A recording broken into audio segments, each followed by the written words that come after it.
Friends, திக்கி நம்ம அரைச்சி விட்டால் ரசம் வைக்க போகிறோம். அதுக்கு ஒரு ஸ்பூன் மிளகு, ஒரு ஸ்பூன் மல்லி, ஒரு ஸ்பூன் சீரகம், அப்புறம் 2 மிளகாய் வத்தல். இதை போட்டு மிக்சியில் போட்டு ஒரு சுற்றி சுற்றிக்கலாம். இப்போ ரசத்தூள் ரெடி. அதுக்கு ரசம் தாளிக்கிறதுக்கு வெள்ளைப்பூண்டு ரசப்பூடு 4 பூடு, ஒரு பச்சை மிளகா, கொஞ்சமாக கருவேப்பிலையும் மல்லிச்செடியும் சேர்த்து இதே லேசாக அரைச்சா போதும். பாருங்கள், இப்படி தான் அரைக்கணும். இதை இந்த ரசத்தூளை அரைச்சி வச்சுக்கோங்களேன். இது கூடயே இதையும் போட்டு இதெல்லாம் நல்லா போட்டு வதக்கி விடணும். இப்போ இது கூடவே கொஞ்சமாக பெருங்காயத்தூள், மஞ்சள் தூள், கொஞ்சமாக சாம்பார் தூள் சேர்த்துருக்கேன்.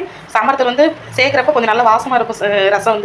இப்போ புளி தக்காளியெல்லாம் எடுத்து வச்சுக்கலாம். ஒரு எலுமிச்சம்பழ அளவு புளி எடுத்து வச்சுருக்கேன். இது கூடவே 4 தக்காளி எடுத்து வச்சுருக்கேன். இது புளியவும் தக்காளியும் மிக்ஸ் பண்ணிக்கலாம். பாருங்கள், ரசத்துக்கு எல்லாமே தக்காளி, மல்லிச்செடி, புளி எல்லாத்தையும் கரைச்சி ஒன்றா மிக்ஸ் பண்ணி வச்சாச்சு. இதுக்கு தேவையான அளவு உப்பு போட்டு நல்லா பிசைஞ்சு வச்சுக்கலாம்.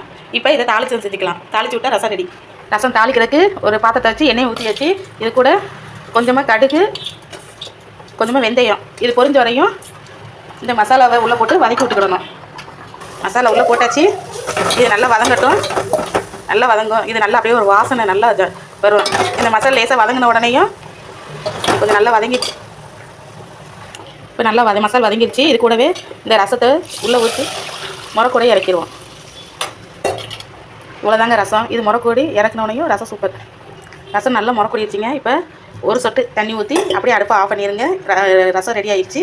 இந்த வீடியோ உங்களுக்கு பிடிச்சிருந்தா லைக் பண்ணுங்கள், ஷேர் பண்ணுங்கள், மறக்காமல் கமெண்ட் சொல்லுங்கள், சப்ஸ்கிரைப் பண்ணுங்கள். தேங்க்யூ.